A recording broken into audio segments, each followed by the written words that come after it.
Alors, ce matin, je vous montre quelque chose de très particulier. 2 livres.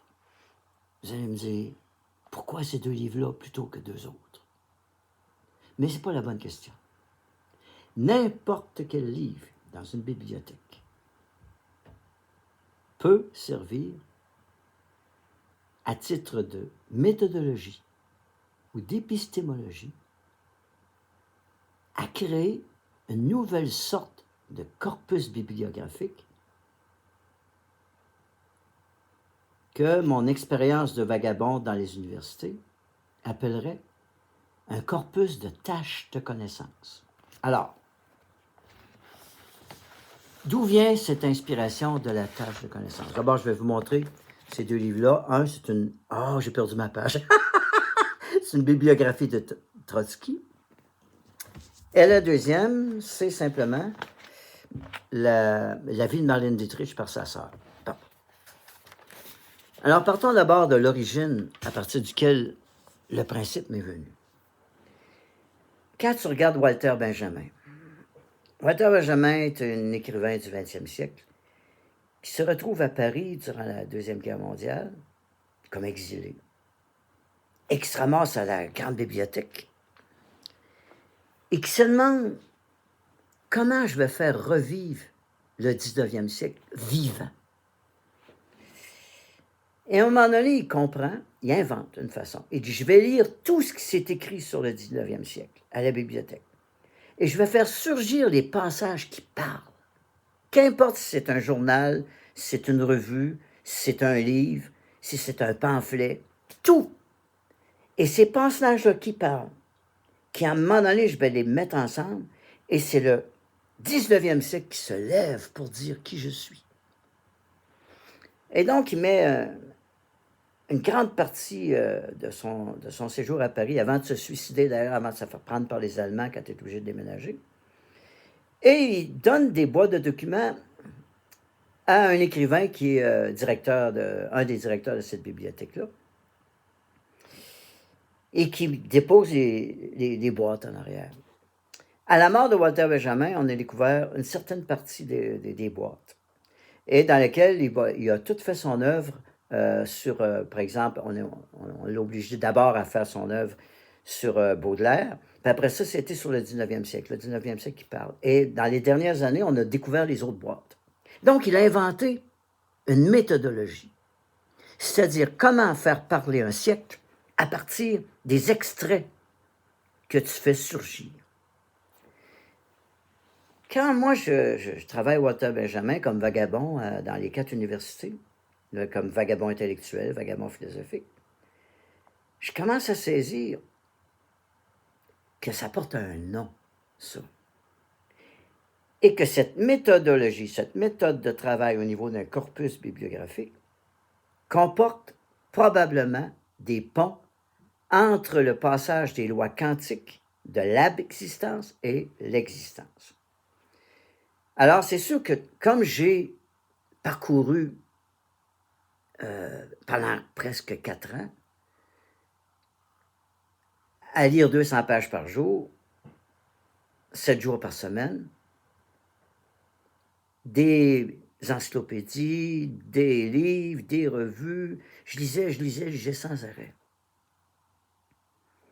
Je me suis demandé qu'est-ce qui est important dans ce que je lis. Et je commençais à me rendre compte que ce sont ce qu'on appelle, ce que moi j'appelle, qu'il n'y a pas de corpus bibliographique brillant sans qu'il soit constitué non pas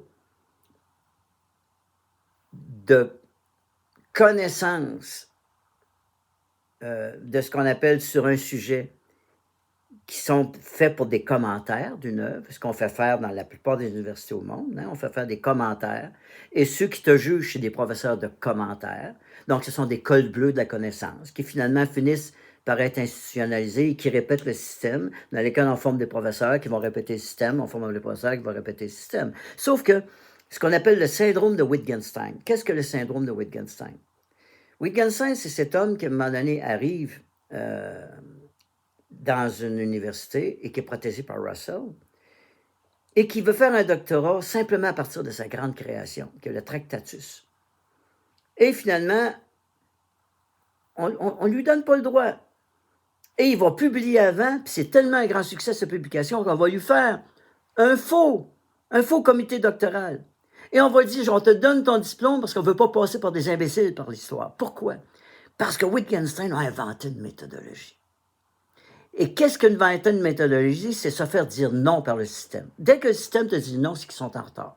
Si tu te fais dire oui, puis on t'accepte à l'université, ben, tu vas devenir un col bleu de la connaissance. C'est correct, il en faut beaucoup. Sauf que le génie ne passe pas par là. Alors, prenons par exemple, je vais prendre 2 exemples de ce que c'est qu'un corpus par des tâches de connaissances. Et il y aura des conséquences au niveau épistémologique. Ce qu'aurait d'ailleurs bien démontré, dans un certain sens, par son travail Walter Benjamin. Aussi, Wittgenstein, parce que le syndrome Wittgenstein, c'est que l'université échappe toujours des génies. C'est fait pour l'ensemble des cerveaux, mais on échappe les génies, la plupart du temps. Sauf à de rares exceptions. Dans l'histoire, on peut dire que celui qui a passé au travers, et c'est reconnu par l'histoire, c'est Foucault, au début des années 1960, par son doctorat « Les mots et les choses ». C'est Deleuze qui, à l'Université de Vincennes, en 68, se rend bien compte qu'il faut, il le dit à ses élèves, puisque c'est la Révolution 68, on va essayer ici de créer des doctorats œuvres d'art. Il ne dit pas ça comme ça. Qu'est-ce qu'un doctorat œuvre d'art, fondamentalement? Un doctorat œuvre d'art, c'est un doctorat à partir desquels tes intuitions créent ce que j'appelle une invention au niveau méthodologie de ce que c'est qu'un corpus bibliographique. Tu vois? Mais sauf qu'il n'y a aucun étudiant qui était préparé à ça. Et même Deleuze, qui avait été formé à la dure, n'a pas été capable de suivre son intuition. Alors, sauf que quand Foucault arrive dans le système, c'est un événement, parce que Foucault, de la manière, Foucault et son père étaient médecins, lui, finalement, travaillait dans une clinique, et finalement, il a ramassé, il a inventé un système. En plus, quand il a écrit son livre, Les mots et les choses, qui était son doctorat, il a commencé par quelque chose qui ne se fait pas. Il a commencé par l'analyse d'une peinture. Et il a terminé par la mort de l'auteur. Et Foucault, c'est un stratégique. Tout ce qu'il y avait entre les deux, c'était simplement, je dirais, cette espèce de génie de la confusion entre 2 hypostases. Alors, c'est sûr que le jury qui juge ça, qui est habitué, il se dit, c'est un événement. On ne comprend rien, mais on va le cuisiner, puis on va le donner pour pas passer des imbéciles.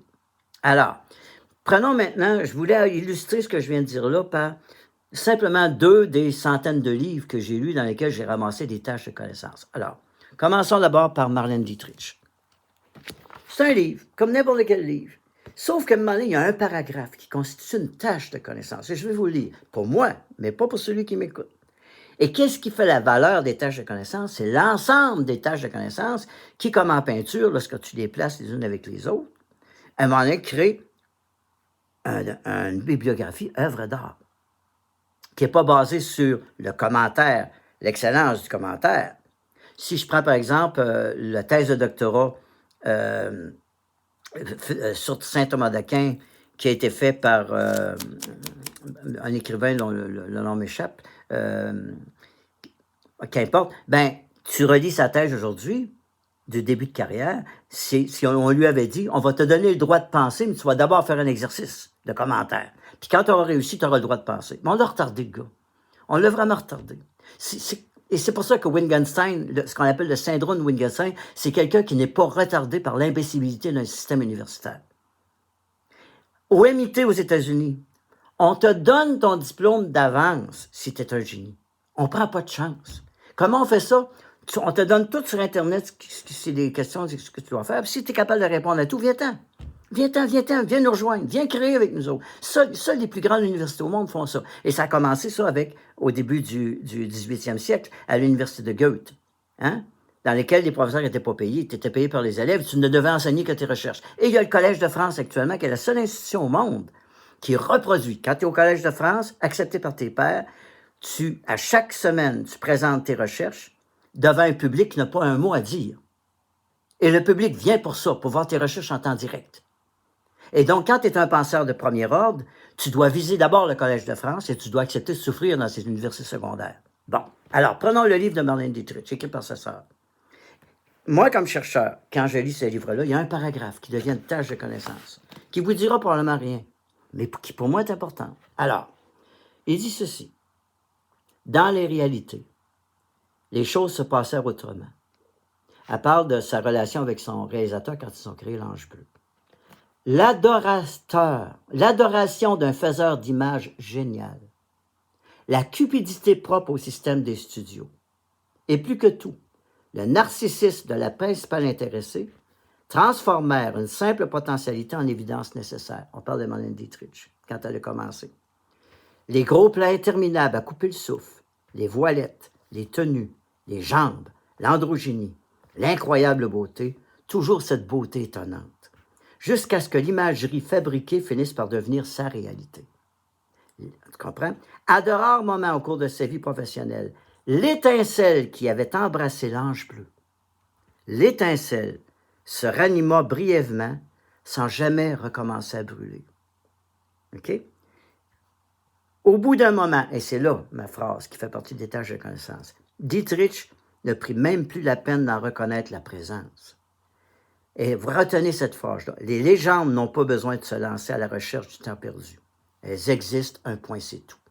Alors voici une tâche de connaissance. Les légendes n'ont pas besoin de se lancer à la recherche du temps perdu. Elles existent. Un point, c'est tout. Alors, qu'est-ce qu'une légende? En méthodologie de corpus bibliographique.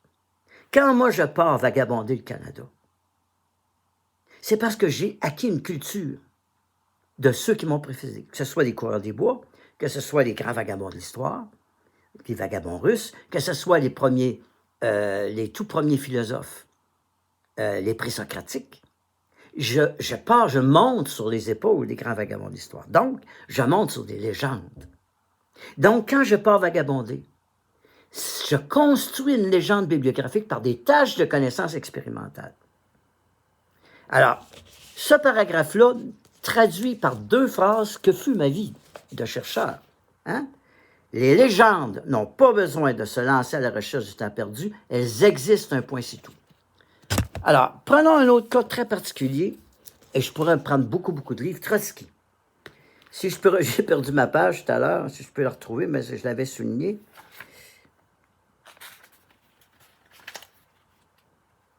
Je devrais la trouver assez rapidement. Ah, ça, c'est bête, hein, quand tu perds ta page.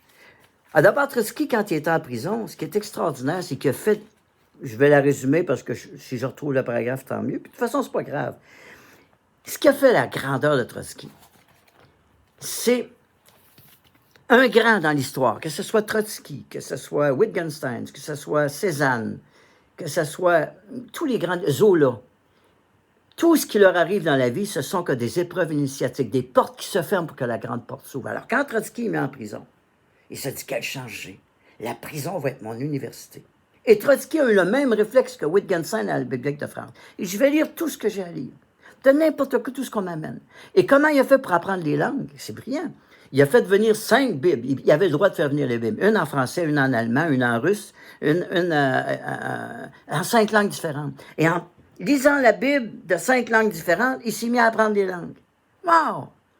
Qu'est-ce que fait un autre qui a été emprisonné? La vieillesse m'empêche d'avoir les mots. Il est en prison, il n'y a rien pendant la Deuxième Guerre mondiale. Et maintenant, il rencontre un autre, il dit « Qu'est-ce que tu connais, toi? » Ben, il dit « Moi, je connais les langues. Puis toi, la philosophie. On s'enseigne-tu l'un à l'autre? » Ben, c'est ce qui leur a permis de rester vivants dans un système où on mourait par le travail. Donc, quand on prend Trotsky, qu'est-ce qu'il dit? Qu'est-ce qu'il dit dans un paragraphe que je ne retrouve pas? Il avait une confiance inébranlable en lui-même.